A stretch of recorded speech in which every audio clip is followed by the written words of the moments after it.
Hello বন্ধুরা, আসসালামু আলাইকুম। এই দেখেন আজকে আমরা এই যে পেঁয়াজের হাইগুলো আমাদের ক্ষেত থেকে ভেঙে নিয়ে আইছি।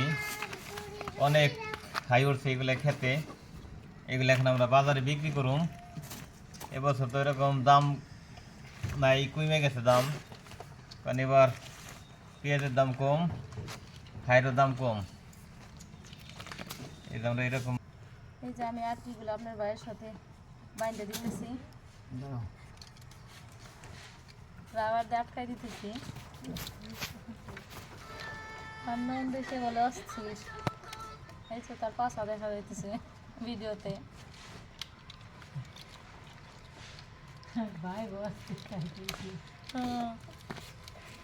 এই তাড়াতাড়ি কাজ করো, সন্ধ্যা কিন্তু লাগে ছাড়লো।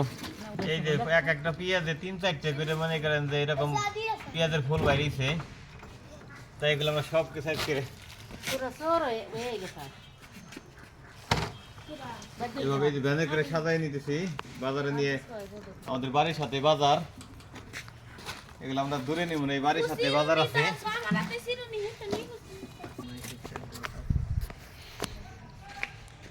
এই যে দেখেন কত হাই, এই যে জায়গা ভরা, এই যে পেঁয়াজের ফুল, এই যে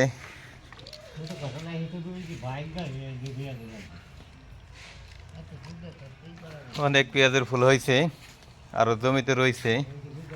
এগুলো দেখে বাজারে বিক্রি করে কয় টাকা পাওয়া যায় জানেন না? কি টাকা দিয়ে কি করবে? মিষ্টি কিনে খাবে না কি করবে? মিষ্টি নিয়ে আইসো, প্রথম বেচতে চাও যেহেতু ভাই বলে কথা। আমি তো বেচব নাই, বেচবো আব্বা। ভাই মিষ্টি আনবে না? এবার মিষ্টি নাই। ও তাইলে অন্য কিছু আনা লাগবে, মিষ্টি না থাকলে।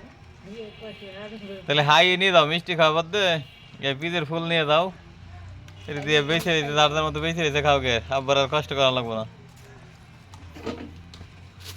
কষ্ট করে বাইঙ্গে এটা তো তোমার এনে মিষ্টি খাওয়ায়। প্রথম বিক্রি করে তো মিষ্টি জাতীয় কিছু আনা লাগে। এই দেখেন আমাদের 83 কেজি হাই হয়ে গেছে। এতক্ষণ আমরা এগুলো আনলাম, এখন ব্যানে সাজায় নিছি। এখন আমরা আমাদের বাড়ির সাথে বাজার, এই বাজারে দিয়ে আসবো। আমাদের এই যে আমাদের সাথে বাজার, এই বাজারে দেখি কয় টাকা কেজি বিক্রি করা যায় এই পেঁয়াজের ফুল। গত বছর তো অনেক দাম ছিল, এবার তো দাম নাই, পেঁয়াজেরই দাম নাই। তারপরে ক্ষেত থেকে ভাঙ্গা লাগবো, কিছু করার নাই, যা যায় লেবারে খরচ করলে হয়। তো সবাই ভালো থাকবেন। আর কার কার এরকম পেঁয়াজের ফুল পছন্দ অবশ্যই বেশি বেশি কমেন্ট করে ভাজিটা জানাবেন। কিন্তু ভালোই লাগে খেতে, মিষ্টি মিষ্টি লাগে, রুটি দিয়ে আরো ভালো লাগে। সবাই ভালো থাকবেন। ভালো থাকেন, সুস্থ থাকেন, আল্লাহ হাফেজ।